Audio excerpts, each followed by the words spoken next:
കണ്ടോ ആ തല വെച്ചിരിക്കണേ ഇരുപിടിക്കട്ട അല്ല നെല്ലിക്കാ കിഴിയ. അയ്യോ ഞാൻ നേരത്തെ സൂചിപ്പിച്ചിരുന്നല്ലോ ലേശ ബുദ്ധിപരമുണ്ട്. ചങ്കെ കുത്തുന്ന വർത്താനം പറയാതെ ഞാൻ പറഞ്ഞൊക്കെ സത്യമാണ്.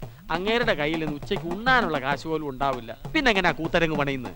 ഇത് നല്ല കൂത്ത് കൊന്നുകളയും തല്ലിക്കൊല്ലും. എന്നെ കൊന്നിട്ട് നിങ്ങൾക്ക് എന്ത് കിട്ടാനാ? തന്നെ അല്ലടോ നാട്ടുകാർ എന്നെ തല്ലിക്കൊല്ലും. നമ്പ്യാർ സാറേ അങ്ങനെ ആവട്ടെ. ഇവിടെ വാടോ. ഞാൻ വരണോ? അവിടെ അവിടെ അവരെല്ലാം പൊളിച്ചു കഴിഞ്ഞു. Very good. ഇത് വൈഫിന്റെ ഒരു വഴിപാടാ. കിഴി വഴിപാട്. ഹളിന് പോന്നു. ഞാൻ വന്നിട്ട് കുറെ നേരമായി. അവിടെ അളിയൻ കൂത്തരങ്ങ് പൊളിച്ച് പണിയുന്നുണ്ട്. ഇവരെനിക്കൊരു സ്വീകരണം തന്നെ. നല്ല സ്നേഹമുള്ളവര്. സ്നേഹിച്ചാൽ ഇവരങ്ങ് തിന്നു. വെറുതെ തിന്നുകളയില്ല, ചവച്ച് ചവച്ച് അരച്ച് തിന്നും. ആ വരെ പണിയൊക്കെ കൃത്യമായി നടക്കുന്നുണ്ടല്ലോ. ഇല്ല ഫണ്ട് ഉണ്ടെങ്കിലേ പണി നടക്കൂ. നമ്പ്യാർ സാറേ ഇങ്ങേരുന്ന് എവിടെ പോവുക? നമ്പ്യാർ സാറേ നമ്പ്യാർ സാറേ ഇവിടെ ഒരു രഹസ്യം കൂത്തരമുണ്ട്. നമുക്ക് അതുകൂടെ പൊളിച്ചാൽ ഒരിടത്ത് പൊളിച്ചിട്ടത് പോരെ, ഇനി ഇതുകൂടെ പൊളിക്കണോ? വലിപ്പം പോരടോ, നമുക്ക് കുറച്ചുകൂടെ വലുതാക്കാം. അളിയാ ഇതിന്റെ ആൾ ഇദ്ദേഹം അല്ല. ആളിയൻ റൈറ്റ്. ഇതിന്റെ വാരേതാ? അതെ ഒരു കിഴി കൊണ്ടൊന്നും പട്ടവർത്തി എത്തുകയല്ല. ഇവിടുന്ന് ഒരു കിഴി വാങ്ങിച്ച് താൻ ഇരിക്കുന്ന ഞാൻ അതും തലയിൽ വെച്ചോണ്ട് ഇവിടെ ഇരുന്നോളാം. കിഴിയും കൊണ്ട് ഇവിടെ ഇരുന്നാ മതിയോ? എടോ കാശില്ലാതെ അങ്ങോട്ട് ചെന്നാൽ അവരെന്നെ തല്ലി തല്ലി കൊല്ലും. എന്നാ കിഴി ഇവിടെ കിട്ടും, അതും തലയെ വെച്ചോണ്ട് ഇരുന്നാ. എടോ എടോ നമ്പ്യാറിനാളിയാ നിക്കടോ അവിടെ. ബീഡി ഒന്നും വലിക്കാവുന്ന ആത്മാർത്ഥമായിട്ട് പണിയെടുക്കുക. ഒന്നുമില്ലെങ്കിൽ ഇതൊരു വഴിപാടല്ലേ? എടോ എന്താ താൻ പറഞ്ഞ വഴിപാടോ? അതെ വഴിപാട്. ഈ റോഡ് ക്ഷേത്രം വരെ ടാർ ചെയ്യാനുള്ള ഒരു വഴിപാട്. ആരുടെ? ഒരു മുതലാളിയുടെ. ഈശ്വര ചതിച്ചോ? ചതിച്ചു. ഈ ക്ഷേത്രത്തിലേക്ക് വരാൻ ഇതല്ലാതെ വേറെ വഴിയുണ്ടോ? ഇല്ല. അയ്യോ എന്നാ ഈ വഴി വെട്ടിപ്പൊളിക്കല്ലേ. എന്താ കാര്യം? കാര്യമുണ്ട്. ഇതിന്റെ ഫണ്ട് വന്നിട്ടാണോ ഈ പണി തുടങ്ങിയത്? അല്ല, ഇതിന്റെ ഫണ്ട് അടുത്ത ശനിയാഴ്ച വരുമെന്നാ മുതലാളി പറഞ്ഞത്. അയാള് മുതലാളി അല്ല, ലേശം ബുദ്ധിഭ്രമമുള്ള ആളാണ്. അയാളുടെ ഫണ്ടും ഇല്ല ഒരു മണ്ണാങ്കട്ടയിൽ. ഇയാളുടെ അളിയനാ അയാള്. ആരാടാ നീ? ഞാനെങ്ങനെയാ നിന്റെ അളിയനാവുന്നേ? ഇതാ ഞങ്ങളുടെ മുതലാളി. ഈശ്വര ഞാൻ എനിക്ക് വട്ടാണെന്നല്ലേ. എനിക്ക് ഫണ്ടില്ലെന്ന് ആരാ പറഞ്ഞ? നിങ്ങൾ സംസാരിച്ചേക്ക് ഞാൻ ഇപ്പൊ വരാം. മുരുകൻ ചിട്ടി ഫണ്ട്, ലക്ഷ്മി ചിട്ടി ഫണ്ട് എന്നൊക്കെ കേട്ടിട്ടുണ്ടോ? ഹേയ് കേട്ടു തുടങ്ങിയപ്പോഴേക്കും മേലാസകലം കോരി തരിച്ചു. രമണ നമ്മുടെ ടാർവി പോകുന്നുണ്ട് മുതലാളി. എന്നാ ഇവനൊന്ന് മുക്കി വിട്ടാരേ. ഇവന്റെ തിളച്ചട്ടാറാണോ? അയ്യോ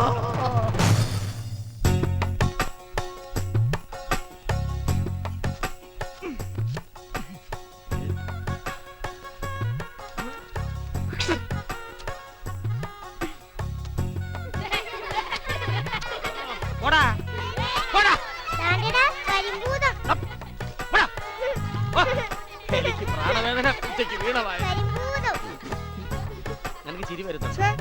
നിനക്കോ? വരില്ല. ടെലഗ്രാം കിട്ടിയപ്പോ ഞാൻ വിചാരിച്ചു നിന്റെ അച്ഛൻ കാഞ്ഞു പോയിന്ന്. എന്നെ കൊല്ലാനായിട്ടാ വിളിച്ചു വരുത്തിയത്. ഈ കളി ഇവിടെ കൊണ്ട് അവസാനിപ്പിച്ചോ മോനെ, ഇല്ലെങ്കിൽ ഈ ലോകം അവസാനിച്ചാലും നമ്മുടെ ഓട്ടം തീരില്ല. മണ്ണെണ്ണ തീരാറായി, ഒരു ടിന്നും കൂടി വേണം. അതും തികയും തോന്നില്ല. ഇവിടെ അടുത്ത് എണ്ണപ്പാടം വല്ലതും ഉണ്ടോ? എന്തിനാ? ഒന്ന് മുങ്ങാൻ. ഒന്ന് വേഗം തേച്ചൊരിച്ച് കളയി. 10:30 വണ്ടിക്ക് മടങ്ങി പോകാനുള്ള. അമ്മാവൻ ഇപ്പൊ തന്നെ പോണോ? പോയിട്ട് അമ്മായിയെ വിളിച്ചോണ്ട് വരാം. കുറച്ചു ദിവസം നിങ്ങളോടൊപ്പം താമസിക്കാം. ഈ കണക്കിന് പോയാ എന്റെ വീട് ജപ്തി ചെയ്യുമെന്നാണ് തോന്നുന്നത്.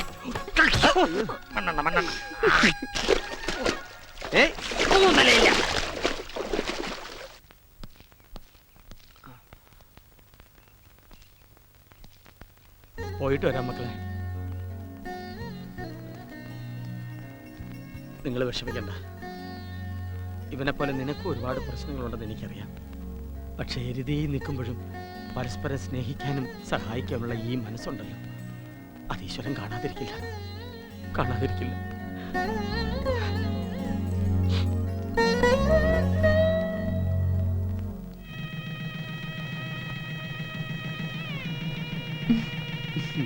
ഇവിടെ വന്നപ്പോ മുതൽ കാണുക, എവിടെ നോക്കിയാലും കല്യാണം. തനിക്ക് കല്യാണം കഴിക്കണം?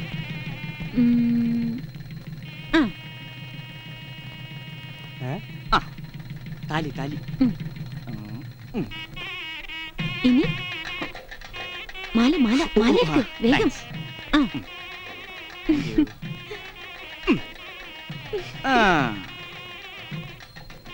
Round round. അയ്യോ വേഗം വേഗം.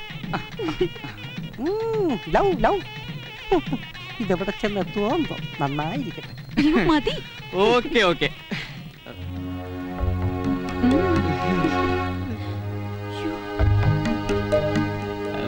ഞങ്ങളിങ്ങനെ വെറുതെ തമാശക്ക് ഓരോ അമ്മ എന്താ ഇങ്ങനെ നോക്കുന്നത്? നമുക്ക് ഇത്രയും പ്രശ്നങ്ങളുള്ള സമയത്ത് ഞാൻ ഇങ്ങനെയൊക്കെ ചെയ്യുമെന്ന് അമ്മയ്ക്ക് തോന്നുന്നുണ്ടോ? ഞങ്ങൾ തമ്മിൽ ഒന്നുമില്ല. എന്റെ ഏട്ടന്മാരെ വിട്ടിട്ട് ഇങ്ങനെയൊന്നും ചിന്തിക്കാൻ എനിക്കും കഴിയില്ല. ഇത് വെറുതെ ഒരു തമാശക്ക്. യോ കാലി വീട് കാലി വീട്. ആ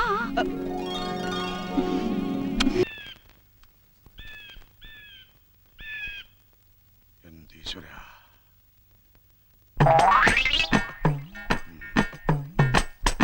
ആ.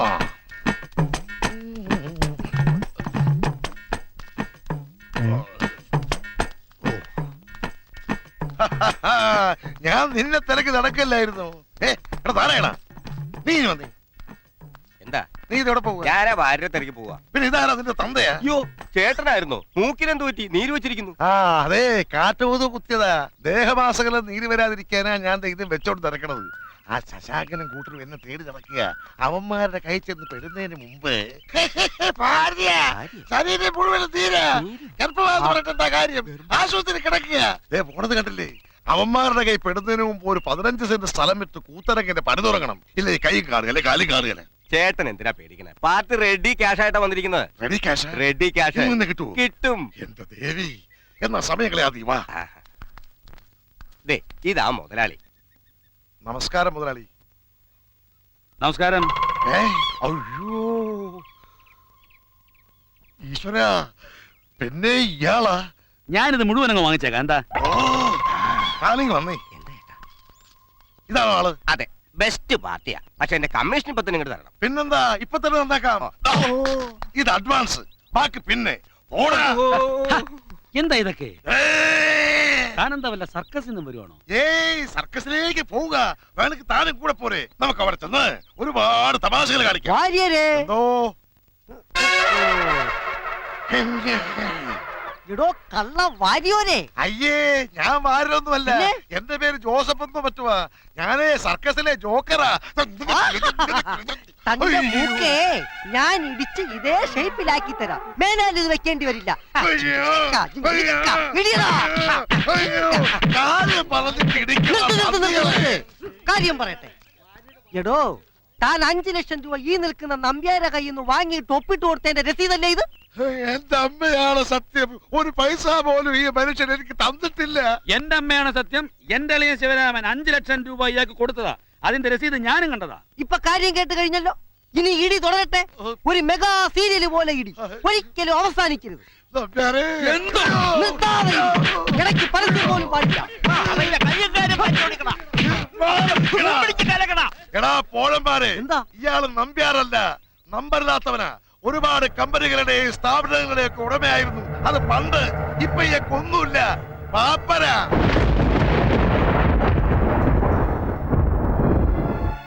എടോ, താൻ ഒരുത്തൻ കാരണം കുറെ ദിവസങ്ങളായിട്ട് ഞാൻ എന്റെ വീട് പോലും കണ്ടിട്ടില്ല. എല്ലാം നശിച്ചു. ഇയാളുടെ വീടും പറമ്പും ഒക്കെ പോയി. ഇയാള് കാരണം ഇപ്പൊ എന്റെ വീടും പറമ്പും വിൽക്കാൻ പോവുക. ഈ പ്രശ്നത്തിലൊക്കെ കാരണം താനാണ്. താൻ തലേ കിഴിയും വെച്ചടക്കുന്ന ഭ്രാന്തനാണെന്ന് എനിക്ക് അറിയില്ലായിരുന്നു. വിടണോ? പോകാനൊരു ഇടവില്ലാതെ ഗതികെട്ട അമ്പലങ്ങൾ തോറും കയറി ഇറങ്ങി നടക്കുക. ബാക്കിയുള്ളവരെ ബുദ്ധിമുട്ടിക്കാൻ. തലയ്ക്ക് സുഖമില്ലെങ്കിൽ വല്ല ആശുപത്രിയിൽ പോയി കിടക്കണോ?